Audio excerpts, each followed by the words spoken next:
Welcome to another conversation about all things optimal work. My name's Sharif Yunus. I'm here with Dr. Kevin Majors. Welcome. Hello. This episode, we want to talk about mindfulness. So this is a pretty common topic these days. You have multiple billion-dollar startups all teaching mindfulness to the world. So what are they really doing? So we want to talk about, what mindfulness is, what the point of it is, some misconceptions, some of the different types of mindfulness. But I think, Kevin, you would agree with this, that mindfulness, especially in today's world, can provide profound benefits to anyone. Absolutely. Yeah, I think that we live in such a noisy world, that is driven by ambitions to possess things. So it's very consumerist. It's very much about grasping and manipulating, and it sees everything as like a machine. All those things are the opposite of mindfulness. It's like it's all do. Mindfulness is all Right. about being, and it's about learning to attain silence and to let go of possessing anything right now and just be in the present moment. And so people get this feeling when they first start trying to do mindfulness that they're not doing anything, and they get frustrated by it. Mhm. And that's like a very good sign that that's healing for them. So Mhm. if mindfulness is hard for you to do, then you're especially, I think, in need of doing it. Yeah. And so you can try right now. Calm your mind, bring silence to your thoughts, and don't move for 30 minutes and see how challenging it is. So I think people find that challenging. Yeah. But Yeah. we I mean, all need it, though. when I started, I found it extremely difficult because I would just have new thoughts pop into my mind every 5 seconds. Exactly. And And I those are think, thoughts it that, might be that, like, if you were a shepherd, 1800 years ago in yeah. the fields of Ireland, you might have had perfect silence in your thoughts without needing to do anything special. Yeah. But you probably would have also gotten your muscles and your heart in really good shape without any running regimen or calisthenics. Hmm. And so many times, like when you look at the older way of life, yeah, so a lot of those people, they didn't need physical exercise because they were getting it. And they probably didn't need as much mindfulness because they were getting it. There was so much silence in life, and their view of the world was as something that was living, filled with life, with things with natural forms and ends, and all of this, has directed to ends, that were transcendent. And so they had the goods that mindfulness helps us to get. But for us, I think, especially in the modern metropolises of the West, I think that learning how to practice silence is precisely what we need. Mm. And I So always just say it's the same thing as silence. Yeah. yeah. Okay. Yeah. So there, maybe it's good to get a clearer idea of what we're really talking about. So one way of so I've heard two kind of types of definitions. One is, or just in this conversation, I mean, of silence in your mind, awareness of just being, which I assume when you're just aware, I know, when you're just aware of being, that creates an interior silence. So those are Yeah. the same type Yeah. of thing. In other, maybe if you look at something like Headspace, one of the practices that you do is watch your own thoughts or scan your body or pay attention to all the sounds around you. Or so there's a kind of idea of being aware of the senses. Hmm. So what's the relationship between that and the idea of silence? And is one better than the other, or are they just very different types of things? Or So one thing is, which is interesting about mindfulness is, um, it you don't just need the thing that you're aware of, but you also obtain a kind of awareness of your awareness. To know, am I keeping my awareness on this object? It could be the breath, let's say. Am I keeping the awareness on my breath, or is it moving to other things? So if your awareness continually moves to other things, you want to be able to bring it back. Mm-hmm. And so that exercise of meta awareness is part of the essence of mindfulness, which is why getting distracted isn't a bad thing, because it builds up that higher meta awareness power. Mm-hmm. It's kind of like when people are dealing with anxiety, they have to get this kind of awareness of, how am I viewing this? Am I praising this as a threat or an opportunity? So that they can then deliberately do it. It's like a metacognition. Right. So there's this like sense of transcendence where we transcend ourselves, we transcend our own psychology to be a bit of an observer of it. Mm-hmm. And so there is that sense, that you're always, no matter what you're practicing with mindfulness, even mindfulness of your own thoughts, just like kind of noticing things in your mind coming and going, where you're building up an awareness that kind of gets you a little bit removed from the process of your own thoughts. And that can be really good for people to learn how to do. So Headspace puts a lot of emphasis, and rightly so for what they're trying to do, on getting people to get a little bit unstuck from their thoughts. But I think it's not the most powerful form of mindfulness. I see mindfulness and its power as coming from what you are attending, and how close is it to you yourself. And so, like, how immediately are you experiencing it? So if you're listening to things, you're listening to a recording of an orchestra. It's more removed in a way than listening to the orchestra itself, Right. which is now a little more immediately there. I think it's much more like the tension gets much more wrapped when when the orchestra is actually there right now doing it, because the being of the thing is more present to you. Yeah. But nothing is more present to you than your own being. So that your very own existing is the thing that's closest to you. And there are these three things that always go together, which is your breath, your life, and your act of existing, the very being that you have. And those things are all the same. Fundamentally, your breath is your life, is your act of being. So being aware of one, so you can be aware of the breath in the chest. You can be aware of the breath in the whole body, which is the life of the body. And you can be aware of your knowing that, which is now you, body and soul, the whole thing, in your act of being. And the more aware you are of your very existing, one unique thing that happens is the more it starts to feel like an effect, like it's being there, it's being made there right now. And I think that awareness is actually the very height of mindfulness. That to experience that you are not, in some sense, the source, but you are sourced. And I think that's actually how, mindfulness leads to humility. That, all that we are, in some way we've received. All the good that's in us, everything that's in us, in some way it's being received. And you could say by who, and people will discuss that, but that it is being received, I think is possible for everyone to see. Mm-hmm. So you're not a solipsist, just to be clear. You don't think the whole world is a projection of your own mind? Yeah, I'm not a solipsist, and Okay. at all. But I'm a metaphysical realist. Yeah. But I do really exist, Yeah, absolutely. But I'm not the source of that somehow. Right. But just the awareness of that, like and I think that this is like something that takes a long time of practice before people can actually get aware of it. Mm-hmm. The breath, it doesn't take much practice at all. Right. But That's where people the start. life, that's where you'll start. And then the life of the whole body is not that much harder. But then the awareness of being goes to another level, because it even includes your knowing and attending and willing. Mm-hmm. All those things are like part of it. Mm-hmm. And it brings the most profound silence.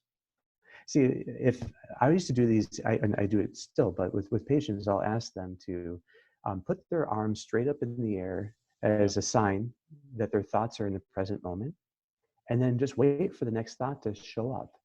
And if the thought is from something about the future, to move their arm palm down. And if it's something from the past, palm backwards.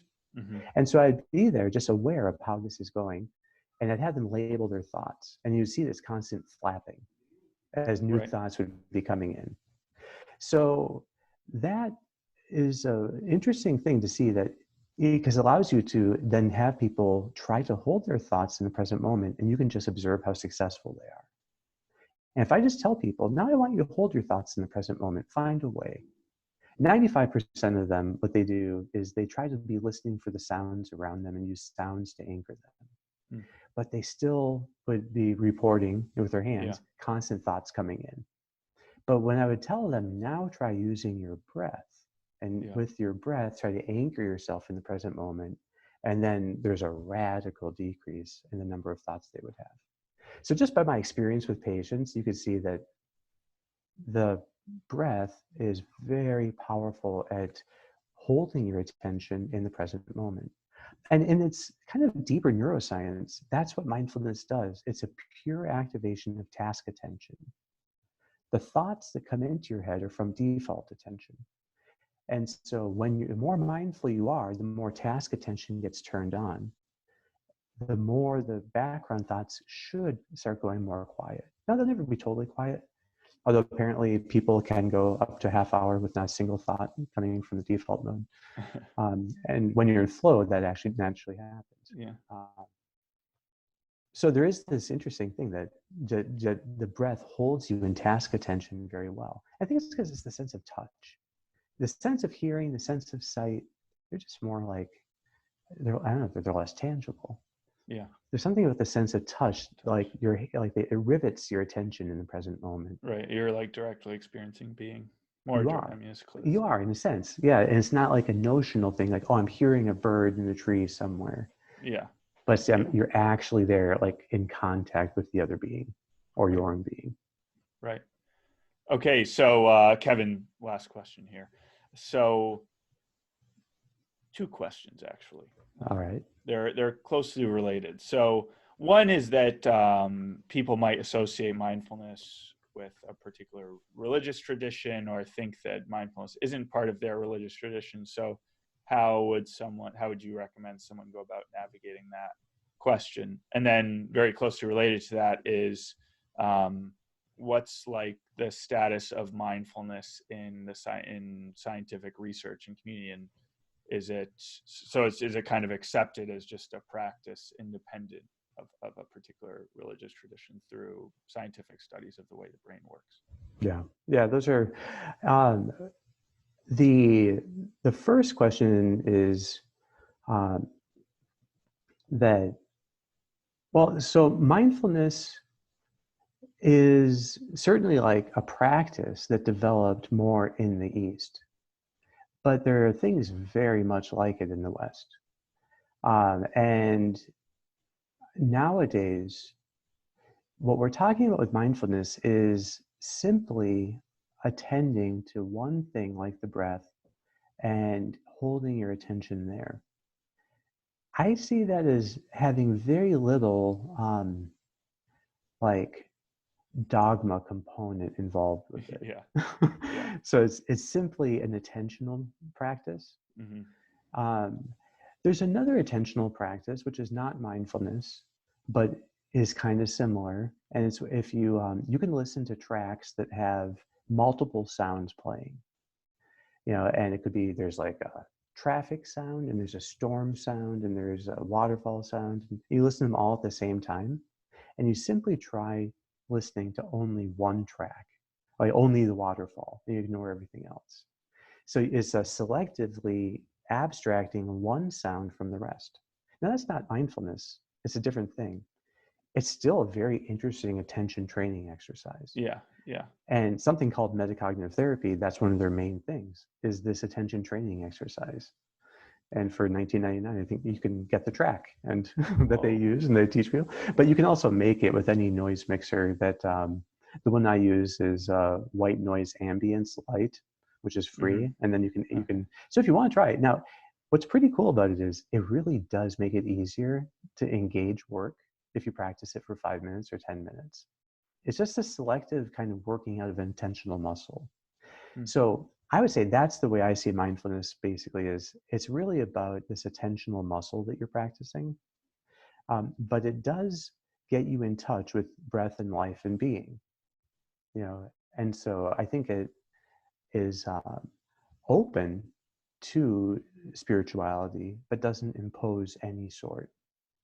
But particular teachers of mindfulness may try to use it to kind of get a certain spirituality conveyed, but not all of them do. Mm-hmm. And you can find good practices, you know, of mindfulness of the breath on YouTube that are, you know, perfectly simple, you could say. And the other thing is, on Optimal Work itself, we have like these instructions on how to do it. So if you do a golden hour, you'll see our instructions.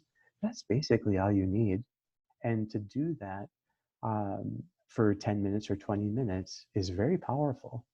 Or even if it's, you know, 3 minutes before you do a golden hour. Mm-hmm. Still, if you're doing that a few times in a day, that really does add up. And so I think mindfulness can be done all at once, you know, but it can also be interspersed right before golden hours. Yeah.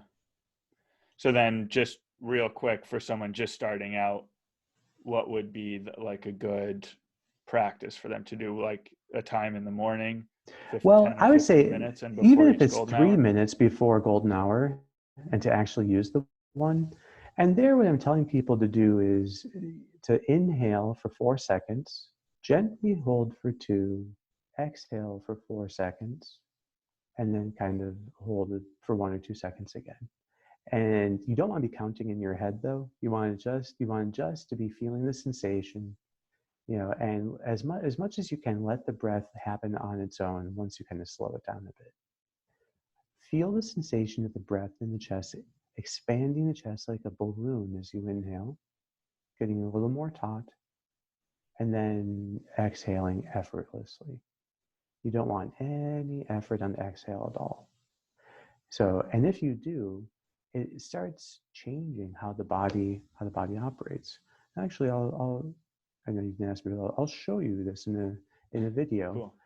That and when people are just sitting there, their heart rate has no particular pattern. They kind of will hover, you know, at some resting level. Uh, but there's no real pattern when you look at the heartbeat, you know, microsecond to microsecond. Mm-hmm. It's but the moment a person turns on mindfulness, you see this profound pattern emerge where now, right as they exhale, their heart rate plummets as the parasympathetics turn on. And then when they inhale, it goes back to normal. And then when they exhale, it plummets again. And when they inhale, it goes back to normal. And so with mindfulness turned on, parasympathetics with practice immediately turn on, and it causes a very profound change in how the heart beats. So that now there's a slowing as you exhale, maybe by 30 beats a minute, and then an increasing as you inhale. That's just a sign of much more profound changes happening within the brain. Again, there's this cascade of changes that occur with the whole parasympathetic nervous system.